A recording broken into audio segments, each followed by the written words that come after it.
So with me, I kind of photograph so many different things that I'm not sure what my niche is. Well, maybe I never will know. You're in a multi-niche community. So. Yes, I am, and that's okay. Yeah.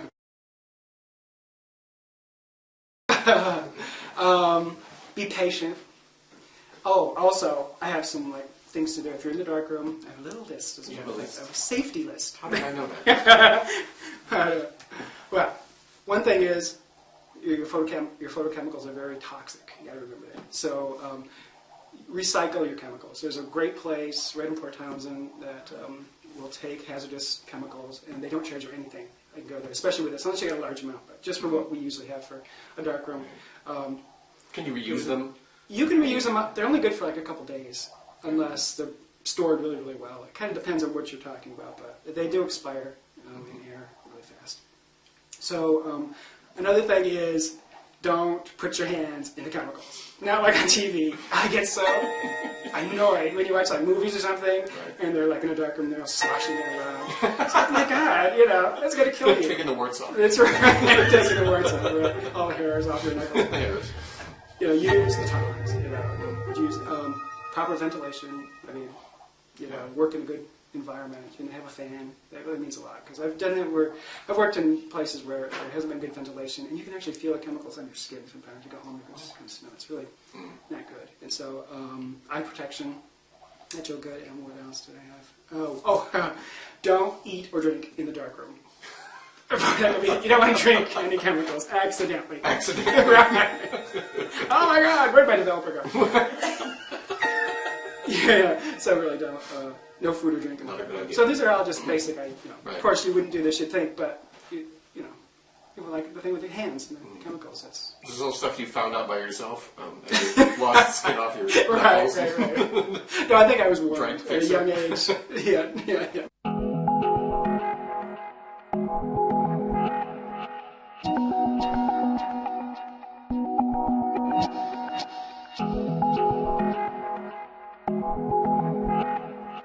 What I've been doing, this is my style anyway, I take the pencils, they come in pencils, just like a stick form of the same thing. And so I make a little palette. You can make a color palette of all the different colors that you want. I'm just going to start with blue here. You can actually do points, you can actually go right on the surface, but it depends on what your color. It will leave lines, it's very hard to, if I'm doing the line of a flower or something, say like a flower petal here, I could do just the lines down with yellow or whatever to do the color in that. But with a larger area, this is my style. Need cotton balls and Q-tips. So what I would do is,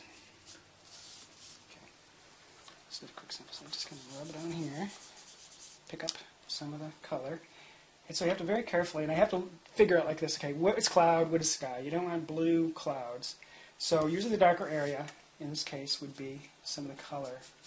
I just, you have to keep it moving too a little bit.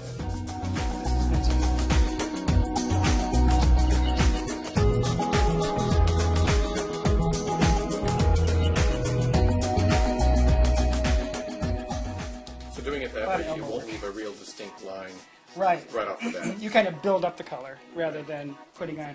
With the tubes of oil, they just put in such a heavy line of color that I don't like it. At least for most of these subjects that I'm working with right now.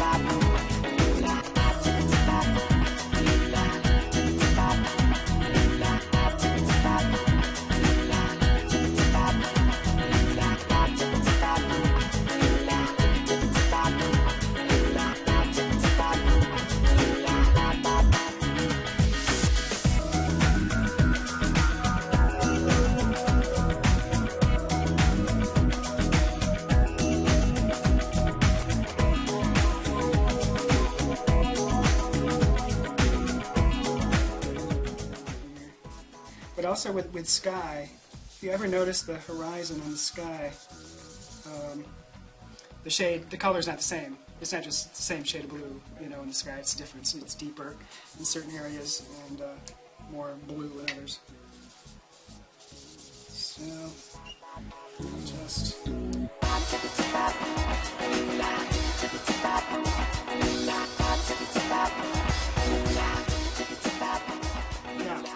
this is one of my secrets. A good eraser. We've got two different types. Whatever would work for you. It's good to make sure it's clean. I usually keep, this is just a cardboard surface here, mat board that I work on a lot. This comes in real handy. But with the eraser you can, I'm not sure if you can get this on camera, that's real subtle. But say right here, I'm going to try to put in a little more highlight right in here. There's a little bit of color. I think you can see what's happening. See, it's becoming a little lighter, and that's because I added the blue. And then I can draw it across. So you're basically erasing the color. I'm erasing the color, but also it To kind of bring out creates the a line. highlights. Yeah, right, and it creates a line too. So it gives you the distinctness of the two. Now you could sit here all day long and go back and forth with the color and which went white, which went colored. But you can see what really adds depth. Right, it does add To the depth. picture. And that's what's really important is the contrast. So that's why this is really good, because when you're doing something, you want to go through and get the highlights and make sure they're white, because then you've got that contrast. So this is a sample of a black and white hand-colored image. See, this is black and white, but you get a lot more contrast when you do the black and white rather than the sepia print. So I really like this. It depends on what you're going for. If you want something softer, you go for the sepia. If you want more contrast, you go with the black and white and the oil colors. So I also like to keep the colors very subtle to keep it. And here's just another sample of the black and white versus the sepia print with the applied oil colors and how it becomes, you know, totally something different. You know, even though it is from the same negative and the same. One of the great parts of the darkroom, you know, you can go in and you can adjust things and make it, you know, the way you want to, rather than just having a color photograph. And this makes it unique. And like I can't. Sometimes people have ordered prints, you know, certain ones, and I tell them, well, I can make it similar, but I can't make it exact, because they all are very unique and different. Is this lighter because of how you colored it, or was it a lighter print to begin with? It was a little bit lighter print. It was a darker thing. So this has got a little more exposure, so it's a little darker. And that's a lighter print than with the color added. It just, yeah. So whatever, you know, works for you, whatever you feel like. Even with the color, it keeps so much of the qualities of the black and white noir image. Yeah, that's what I like. I like to have a little bit of both Mystique. worlds that Yeah. way. You know, it's a little bit of the black and white, but you got the color in there too, so it's.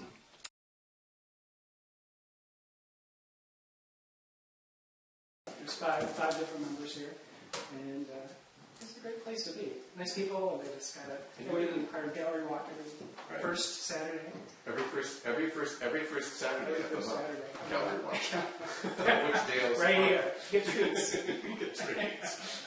I like to have a lot of movement in a lot of my work too. A lot of things like, you know, things moving. Like I have a couple of people that have come to me that say they can tell my work every time they see it somewhere because it feels like it's moving. You know, and I didn't really know that, so they brought that to my attention. You know, things like say this picture here. My friend Gail came by and she goes, "This looks so much like this little anchor down here. This little bit of the pedal." She feels like it's like moving right off the page, but this kind of is holding it down. You know, that's kind of what they're always talking. You know, they see. So it's neat to see what other people see, you know, read into the work. You know, a lot. And like still lifes like this. I do a lot of gardening, so I have my whole gardening aspect. You know, where I just, you know, the whole nature and the whole thing.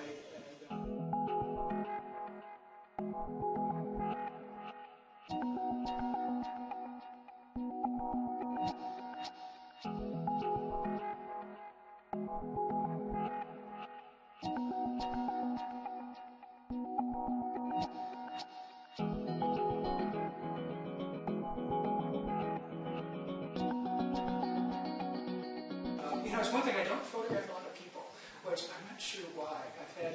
I used to work in a photo studio, a portrait studio, for about 6 years when I lived back east, and I think I just got burned out with dealing with people.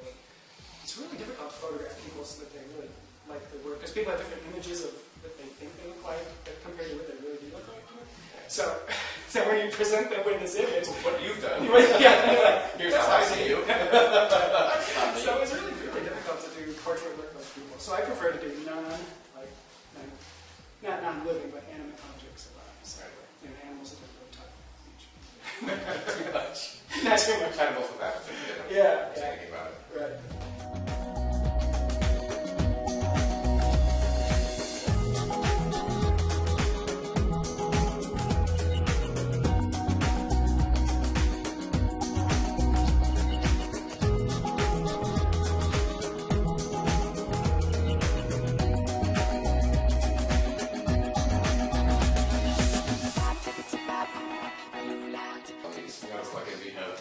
This whole area here looks like it's one color. I would think you'd probably just brush it on or something, but you've got little tiny bits of detail all throughout. And I've seen you work with a little tiny brush. Or a toothpick or something. Yeah, actually it's like a Q-tip. A little Q-tip. Yeah, I apply the different bits of color, right, to the area, and then I rub them down.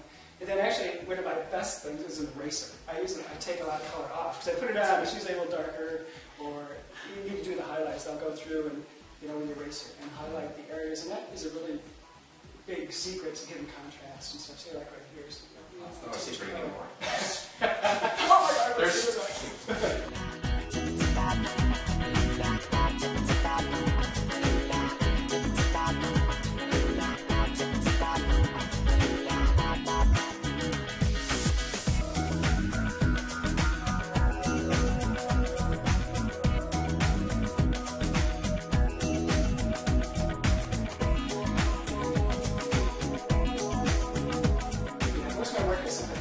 Feeling or emotion behind it, So, a story. Usually, with each photograph, there's about 20 to 30 kind of relate to it.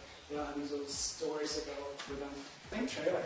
This is over at Cottonwood Farms. The organic farms over on F Street there. Yes. Yeah. They've been for quite a few years. I used to do some volunteer work over there, do plantings and stuff like that. And one of their main people lived in the trailer, and I just really liked it. It's just there's an interesting story about it, about how actually a child was conceived in there. I won't go into details, but it's really... We don't need the details. It's great. We all know.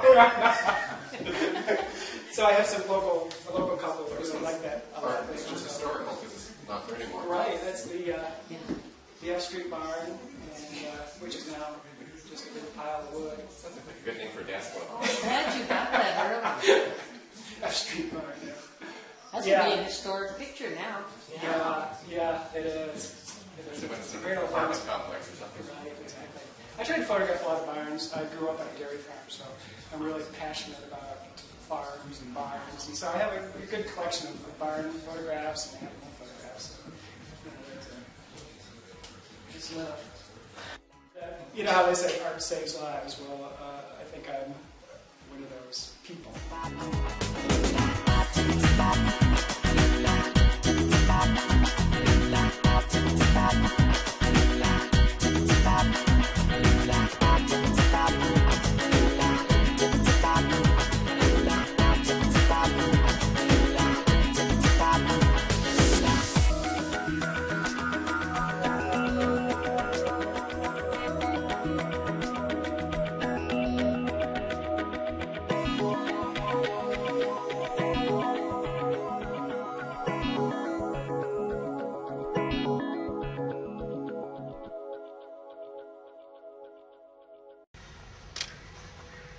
Dale's work can be seen in Port Townsend at Moongate Gallery and at the Candle Store, Artisans on Taylor, the Salal Cafe, and the Saturday Market uptown.